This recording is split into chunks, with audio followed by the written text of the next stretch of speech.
Balance sheet. एक बार question हम start करते हैं, पहले पढ़ लेते हैं, एडजस्टमेंट्स को मार्क कर लेते हैं और उसके बाद हम पोस्टिंग को स्टार्ट करते हैं। तो देखते हैं page 64 question 19। Following is the balance sheet on 1 अप्रैल 19। आपको बैलेंस शीट दी हुई है 2019, तो हमने जान लिया कि 19 हमारे लिए कौन सा ईयर है। And receipt and payment account of Dayanand library Ambajogai. You are required to prepare income and expenditure account for the year ended March 20 and balance sheet as on that date. Balance sheet as on 31st March 19 की balance sheet, that means our last year is 19. Liabilities दी है, assets दिए हैं। Liabilities में capital fund, subscription received in advance, outstanding expenses. On the asset side, furniture, books, stock of postage stamps, investments in securities, cash in hand, cash at bank. उसके नीचे दिए हैं receipt and payment account for the year ended March 20। On the receipt side balance drop down, cash bank, member subscription, entrance fees, sale of old newspapers, hire of lecture hall, interest on securities, life membership fees. On the payment side salaries, purchase of postage stamps, books purchased on 1st October 19, outstanding expenses paid, investments in fixed deposit, furniture purchased on 1st July 2019, printing and stationery, rent, balance carried down, cash as well as bank। Adjustments, depreciation on books at 10% per annum। तो books को हम mark कर लेते हैं क्योंकि adjustment है। देखो payment में आपको दिया है बुक्स, उसको कर देंगे मार्क। डेप्रिसिएशन ऑफ फर्नीचर, कहीं ना कहीं आपको फर्नीचर दिया होगा, यस पेमेंट में दिया है, mark furniture. 50% entrance fees and whole amount of life membership fees should be capitalised. This is just an information कि entrance fees and life membership fees को आपको कौन सा इनकम अज्यूम करना है। Then library had 2000 members paying subscription rupees 108. This adjustment relates to subscription। Mark करेंगे member subscription जो receipt में दिया हुआ है। Then value of unused postage stamps, तो postage stamps पेमेंट में दिया है, मार्क करेंगे उसको। Prepare income and expenditure account for the year ended 31st March 20 and also balance sheet और सेम डेट।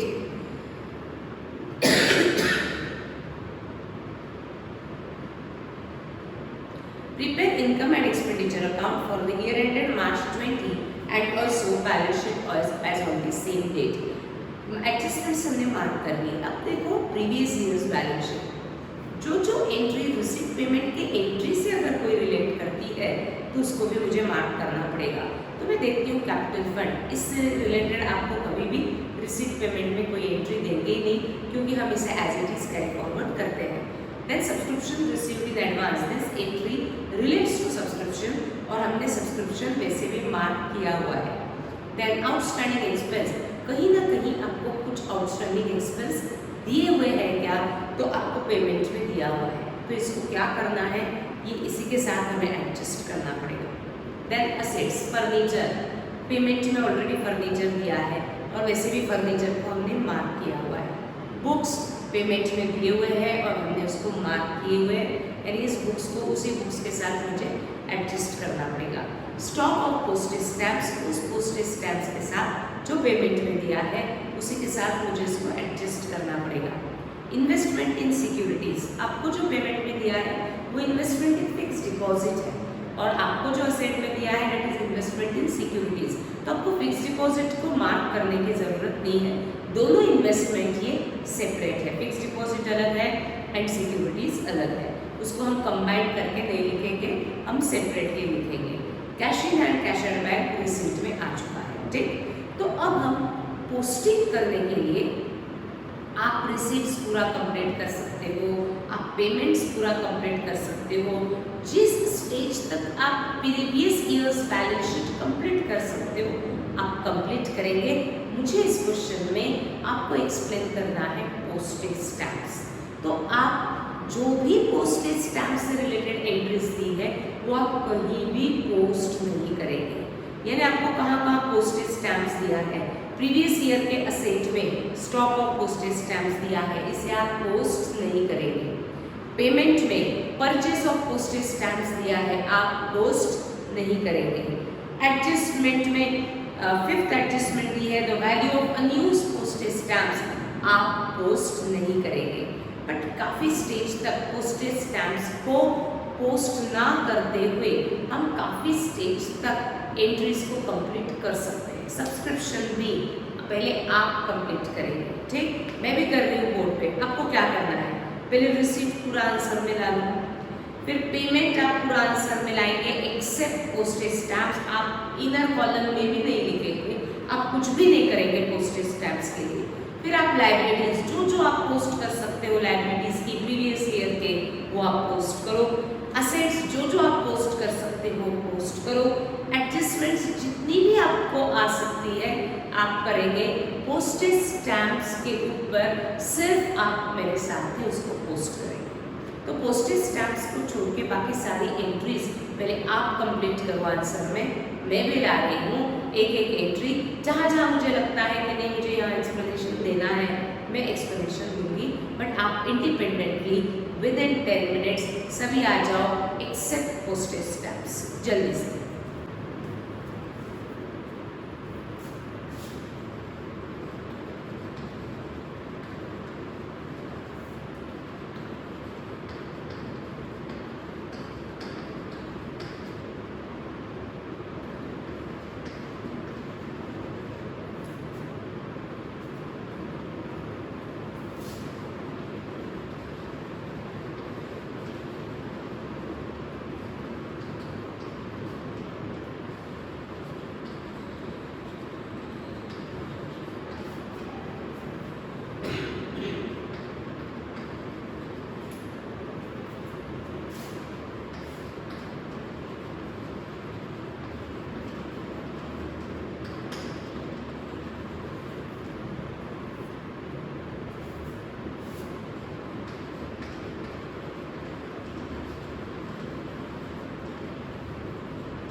आगे सभी आ गया। डन।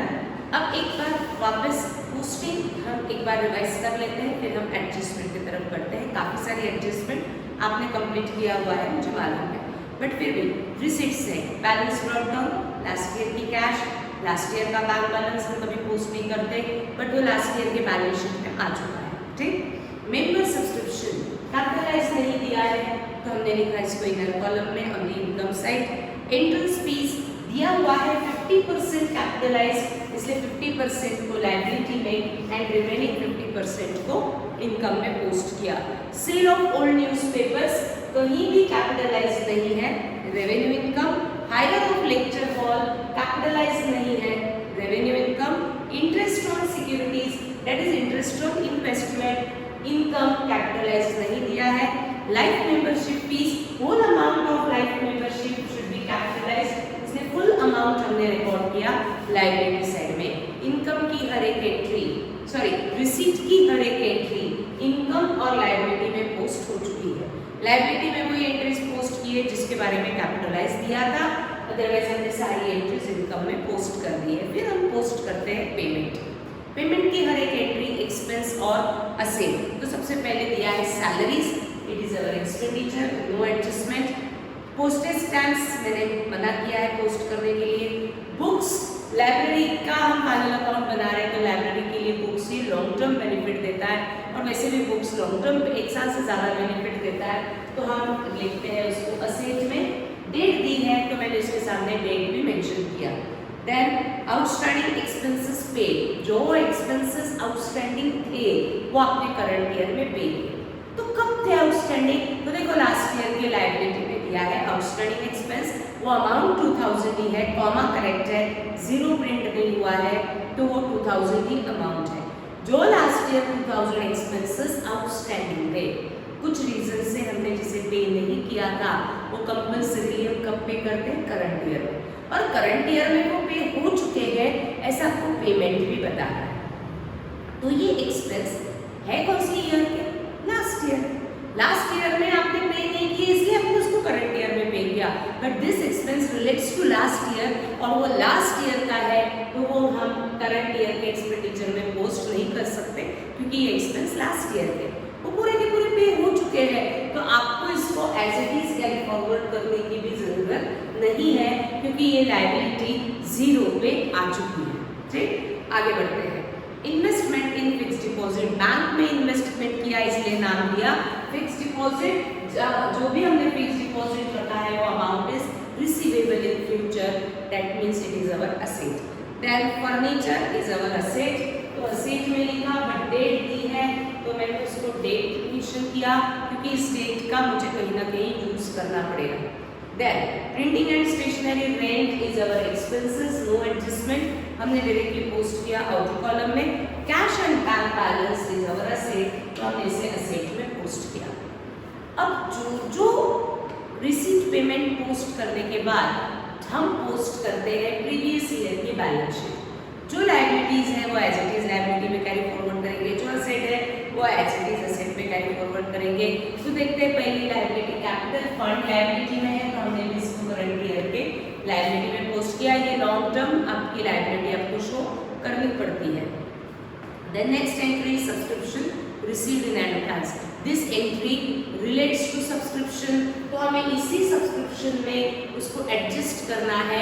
एड टू माइनस हमने करेक्ट किया है क्या? चेक करो। आपने लास्ट ईयर में कहा है कि सब्सक्रिप्शन रिसीव्ड इन एडवांस, हमने लास्ट ईयर में कहा, ये हमें कैसे समझेगा क्योंकि वो लास्ट ईयर के बैलेंस शीट में दिया हुआ है। लास्ट ईयर के बैलेंस शीट में आप कह रहे हैं कि subscription received in advance,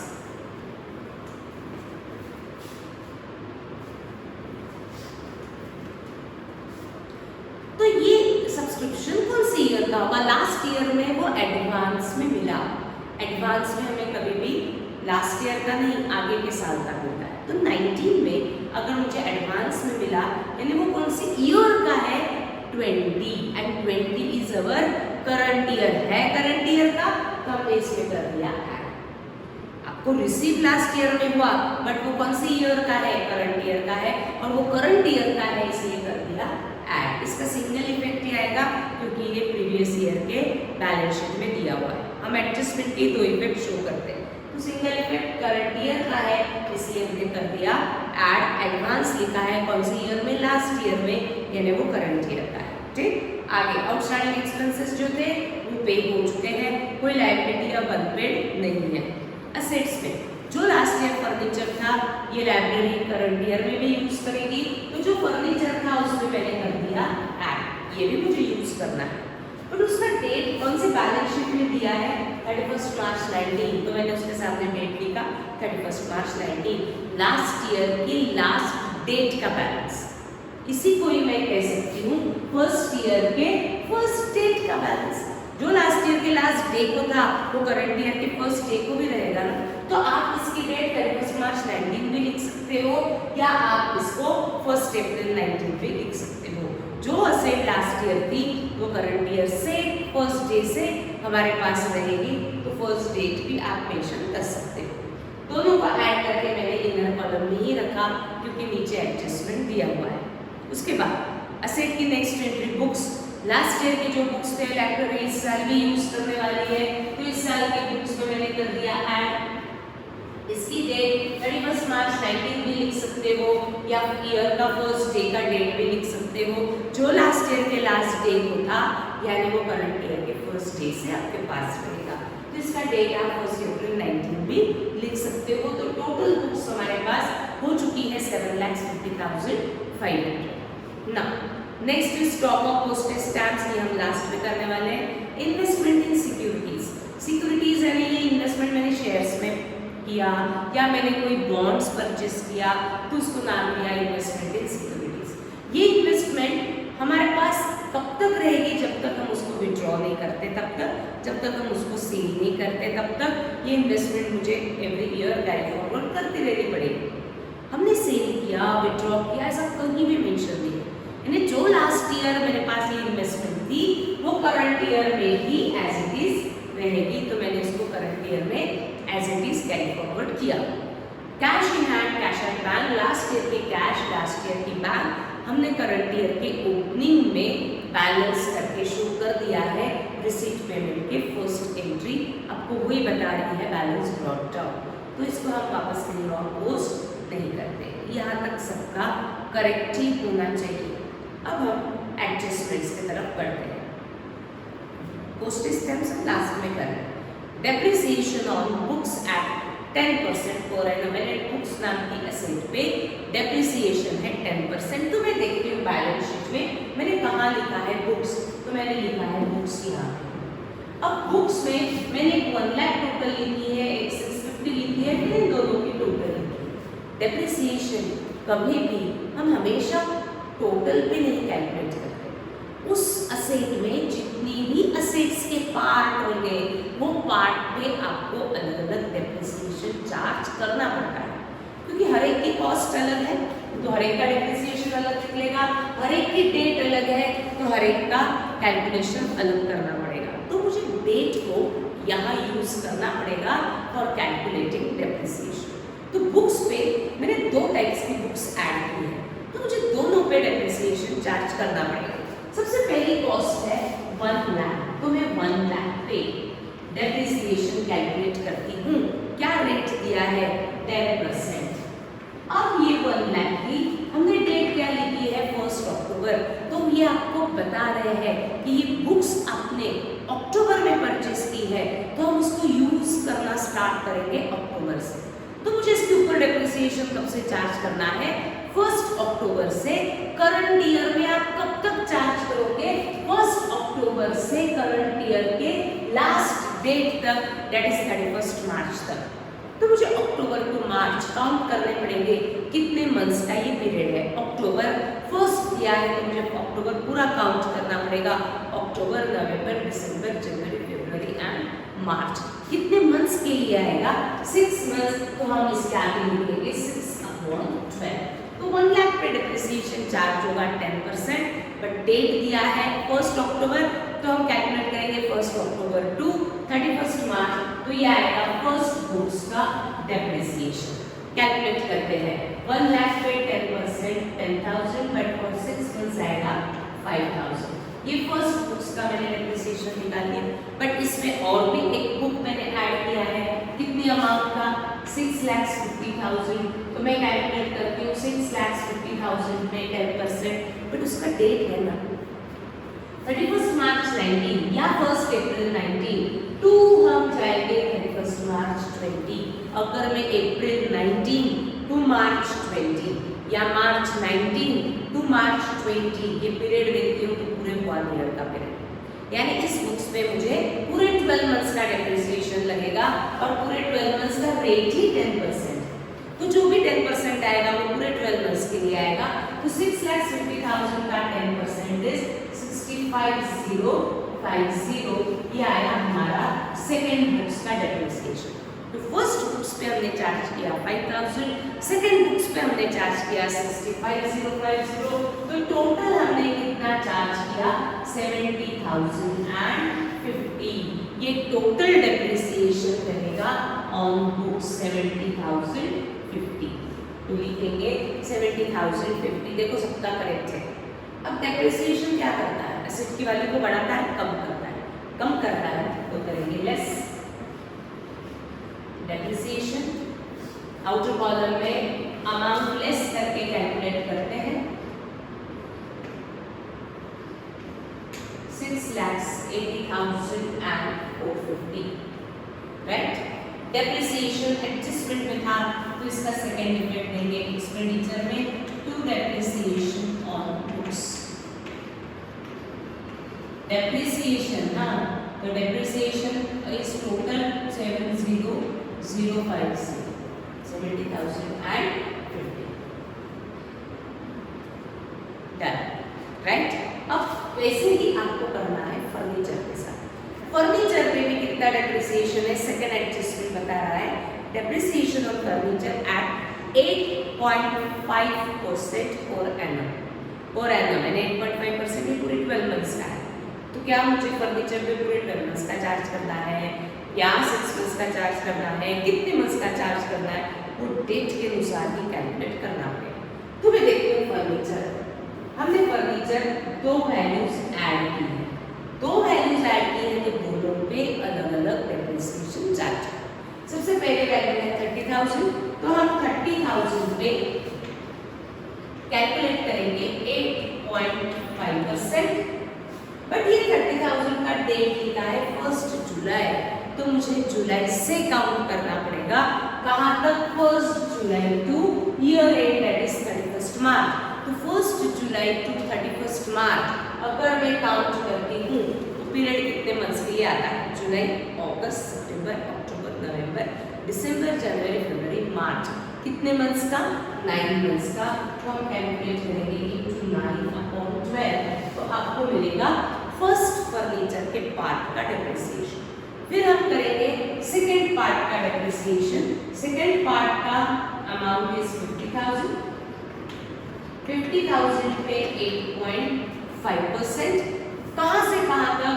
March 19 to मार्च 20 या 1 अप्रैल 19 टू 31 मार्च 20 अगर हम देखते हैं तो ये पूरे 12 मंथ्स का पीरियड है। तो हमें चाहिए इसके ऊपर पूरे 12 मंथ्स का यानी 8.5%। ये पूरे 12 मंथ्स का ही रेट है, तो मुझे पूरा डेप्रिसिएशन वहाँ कैलकुलेट करना पड़ेगा। तो सबसे पहले सभी कैलकुलेट करो 30,000 पे 8.5% फॉर 9 मंथ्स।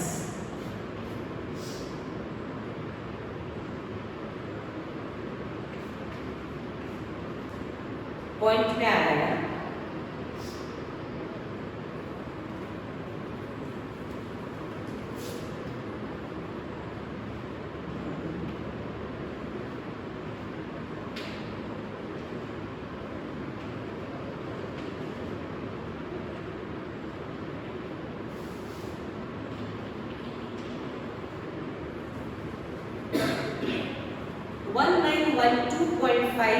ये फर्स्ट पार्ट का डेप्रिसिएशन है एंड 4250 ये सेकेंड पार्ट का डेप्रिसिएशन है। तो टोटल डेप्रिसिएशन हमारा आएगा 6162.5। बट पॉइंट में हम कभी भी कैलकुलेशंस नहीं रखेंगे, हमको उसको हमेशा राउंड अप करना पड़ेगा। राउंड अप के लिए रूल होता है डेसिमल पॉइंट के बाद 5 या 5 से कोई बड़ा नंबर है, जैसे 5, 6, 7, 8, 9, तो लास्ट वाला डिजिट राउंड अप करना है, एक से बढ़ा देना है। तो यहाँ डेसिमल पॉइंट के बाद 0.5 है, तो हमारा डेप्रिसिएशन आएगा 6163। अगर पॉइंट के बाद 2, 3, 1 या 4 होता तो हमने 6162 ही रखा रहता, बट डेसिमल पॉइंट के बाद 5 है तो हमने लास्ट वाला डिजिट एक से बढ़ा दिया, तो 6163 is the depreciation on furniture. तो सभी फर्नीचर में से करेंगे माइनस।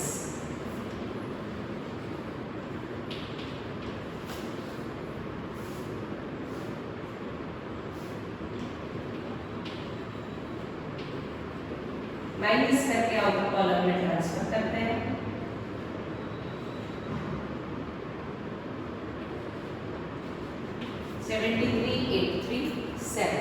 डेप्रिसिएशन का सेकेंड इफेक्ट देंगे एक्सपेंडिचर में।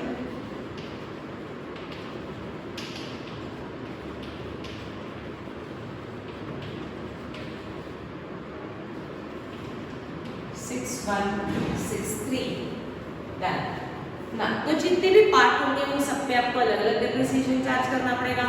जो डेट तो दी जाएगी आपको, जो डेट दी है उस डेट से ईयर एंड तक आपको उस पार्ट पे डेप्रिसिएशन कैलकुलेट करना पड़ेगा। आगे बढ़ते हैं। 50% entrance fees and all amount of life membership fees should be capitalised हो चुका है। Library had 2000 members paying subscription ₹100 each. इस लाइब्रेरी के 2000 मेंबर्स है, हर एक मेंबर एनुअल यानी एक साल का ₹100 का सब्सक्रिप्शन लाइब्रेरी को देता है एवरी ईयर। तो 2000 मेंबर्स से करंट ईयर में भी सारे मेंबर्स से मुझे कितना सब्सक्रिप्शन मिलना चाहिए? 2000 into 100 दैट मींस 2 lakhs। ये करंट ईयर में सब्सक्रिप्शन करंट ईयर का मिलना चाहिए।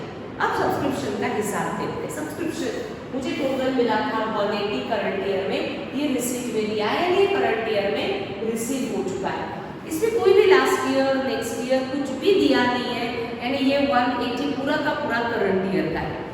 कुछ करंट ईयर का सब्सक्रिप्शन हमने लास्ट ईयर रिसीव कर लिया था, तो टोटल करंट ईयर का इस लाइब्रेरी ने कितना सब्सक्रिप्शन रिसीव कर लिया है? 1,83,000, जिसमें से 180 मुझे इस साल मिले और 3000 मुझे लास्ट ईयर मिले थे।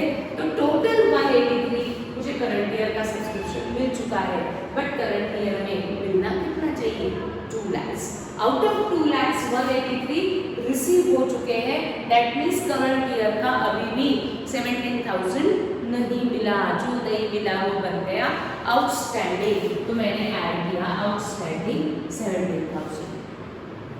ये एडजस्टमेंट में से मैंने कैलकुलेट किया है, तो इसका मुझे सेकेंड इफेक्ट निकालना पड़ेगा। इनकम आउटस्टैंडिंग, इनकम हम रिसीव करते हैं, आउटस्टैंडिंग मींस रिसीवेबल। राइट में ऐड किया तो मुझे राइट में ही इफेक्ट देना पड़ेगा। ठीक, आगे। अब पोस्टेज स्टैम्प्स। सबसे पहले तो जहाँ जहाँ पोस्टेज स्टैम्प्स लिखा है वो सब एक बार अच्छे से पढ़ो, और वो इंग्लिश क्या कहती है कि पहले आप सोचो। सोचिए आपको कहाँ कहाँ पोस्टेज स्टैम्प्स की इंफॉर्मेशन दी है। अगर मैं लास्ट ईयर बैलेंस शीट में पहले चेक करती हूँ है क्या कुछ पोस्टेज स्टैम्प्स, तो आपको असेट में मिला है stock of postage stamps 500 asset में मिला।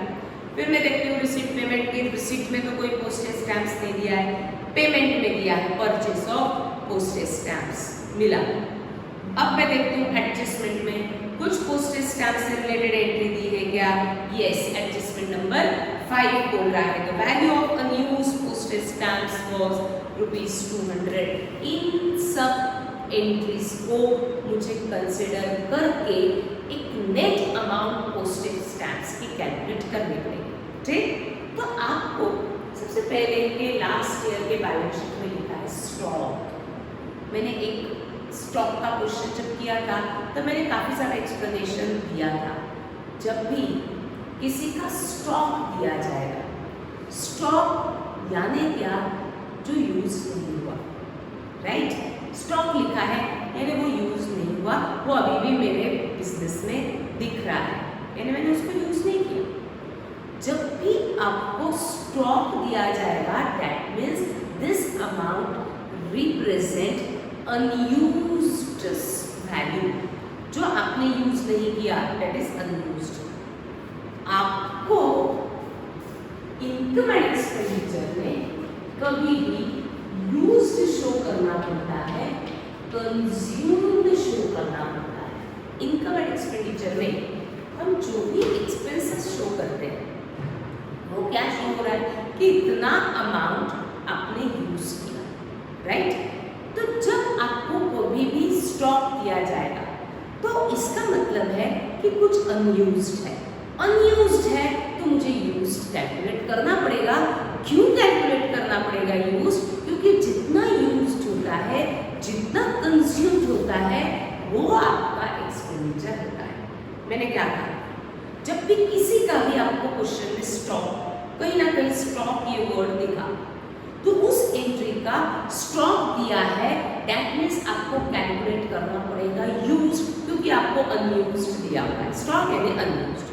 यूज्ड क्यों कैलकुलेट करेंगे? क्योंकि जितना यूज्ड होता है वो आपके लिए होता है एक्सपेंडिचर। अब हमने यानी इस लाइब्रेरी में पोस्टल स्टैम्प्स खरीदे। जरूरी है क्या जितना खरीदा वो पूरा का पूरा यूज्ड होगा? ऐसा जरूरी नहीं। जितने स्टैम्प्स खरीदे उसमें से कुछ यूज्ड हो सकते हैं, कुछ अनयूज्ड हो सकते हैं। जो अनयूज्ड होते हैं, जो आप यूज नहीं करते पोस्टल स्टैम्प्स, ईयर खत्म होने के बाद उसको फेंक देते हैं कि नेक्स्ट ईयर भी आप उसको यूज कर सकते हो, यूज कर सकते हो। तो ये जब भी आपको स्टॉक दिया जाएगा अनयूज, तो आपको कितना यूज्ड है वो पता करना ही पड़ेगा। क्यों पता करना पड़ेगा? क्योंकि जितना यूज्ड होता है वो हमारे लिए होता है एक्सपेंडिचर, राइट। तो मुझे इस क्वेश्चन में स्टॉक दिखा, तो जिसका भी स्टॉक दिखा उसके लिए मुझे यूज्ड कैलकुलेट करना ही पड़ेगा। किसका स्टॉक दिखा है? Postal stamps. तो ये पोस्टेज स्टैम्प्स का मुझे यूज्ड कैलकुलेट करना पड़ेगा, और कितना यूज्ड है वो हम शो करेंगे वर्किंग नोट में। वर्किंग नोट आपके आंसर का पार्ट होना ही चाहिए। तो जहां बैलेंस शीट मैंने लिखी है उसके नीचे हम बनाएंगे वर्किंग नोट, सभी लिखेंगे working note. First working note हम कैलकुलेट करेंगे, कैलकुलेशन ऑफ पोस्टेज स्टैम्प्स। क्या कैलकुलेट करना है हमें? Used. Calculation of postage stamps used. Calculation of postage stamps used. क्यों कैलकुलेट करना है पोस्टेज स्टैम्प्स यूज्ड? क्योंकि आपको स्टॉक दिया है यानी अनयूज्ड दिया है, तो मुझे यूज्ड कैलकुलेट करना ही पड़ेगा, ठीक। Make two columns, particulars and amount. अब जो तीन इंफॉर्मेशन पोस्टेज स्टैम्प से रिलेटेड दी है वो तीनों इंफॉर्मेशन मुझे इस वर्किंग नोट में रिकॉर्ड करके यूज्ड कैलकुलेट करना है। तो सभी ले लीजिए। सबसे पहले देखो लास्ट ईयर की बैलेंस शीट। लास्ट ईयर की बैलेंस शीट की असेट में लिखा है stock of postage stamps. Last year में आपके पास पोस्टेज स्टैम्प्स का स्टॉक था, यानी कुछ postage stamps last year unused थे। स्टॉक यानी अनयूज्ड। जो स्टैम्प्स आपने लास्ट ईयर यूज नहीं किए, क्या हम उसको करंट ईयर में यूज नहीं करेंगे? कि करना पड़ेगा, करना पड़ेगा। पोस्टेज स्टैम्प्स आप कभी भी यूज कर सकते हो। अगर आपके पास पोस्टेज स्टैम्प्स है तो आप उसको यूज कर सकते हो। तो मुझे उस पोस्टेज स्टैम्प्स को करंट ईयर में यूज करना पड़ेगा। तो देखो लास्ट ईयर का कितना स्टैम्प्स आपके पास था? स्टॉक ऑफ पोस्टेज स्टैम्प्स 500 लिखते हैं।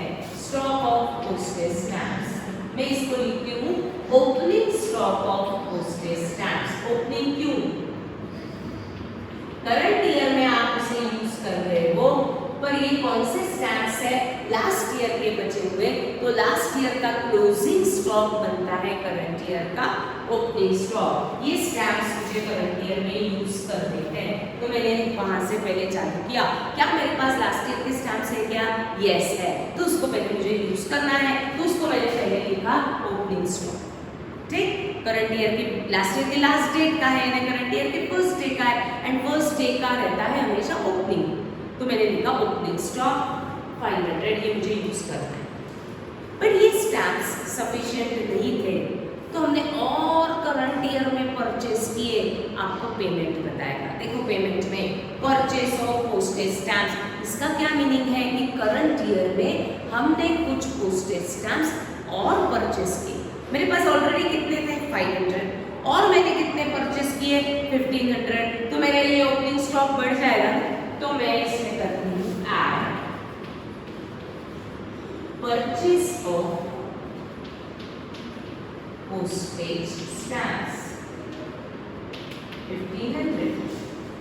लास्ट ईयर के 500 मुझे यूज करने हैं, करंट ईयर में मैंने और 1500 परचेस किए, यानी ऐसे टोटल स्टैम्प्स मेरे पास हो चुके हैं 2000। अब देखो मैं क्या बोल रही हूँ, ये 2000 आप पूरा का पूरा भी यूज कर सकते हो, ये इसमें से हो सकता है कुछ अनयूज्ड भी होगा। यूज्ड पूरे किए या कुछ अनयूज्ड है, आपको दिया है एडजस्टमेंट में point number 5 the value of, क्या लिखा है अनयूज्ड, अंडरलाइन अनयूज्ड। अनयूज्ड यानी कुछ स्टैम्प्स आपने करंट ईयर में यूज नहीं किए, वो अनयूज्ड कितने हैं 200। हमारे पास टोटल कितने हो गए थे लास्ट ईयर करंट ईयर का मिला के 2000, जिसमें से अनयूज्ड कितने हैं 200। ये 200 हमने यूज किए कि अनयूज्ड है, अनयूज्ड है, यानी मैंने उसको यूज नहीं किया तो मैं लिखती हूँ लेस। जो मैं यूज नहीं करती हूँ वो मुझे हटाना पड़ेगा, लेस। लास्ट ईयर के लास्ट डेट का ये अनयूज्ड है तो मैं इसको लिखती हूँ closing stock of postage stamps, या आप इसे अनयूज्ड भी लिख सकते हो। जो अनयूज्ड है वो हटा दो। लास्ट ईयर के लास्ट डेट को मुझे दिख रहा है कि 200 का स्टॉक मैंने यूज नहीं किया, यानी वो स्टॉक है। जो अनयूज्ड है उसे मैं स्टॉक कहती हूँ, तो मैंने उसको नाम दिया क्लोजिंग स्टॉक। 2000 मेरे पास टोटल स्टैम्प्स थे, जिसमें से 200 अनयूज्ड दिख रहे हैं, बच गए हैं, तो आपने यूज कितना किया 1800। That means postage stamps used और consumed during the year। consumed यानी used during the year कितना है 1800।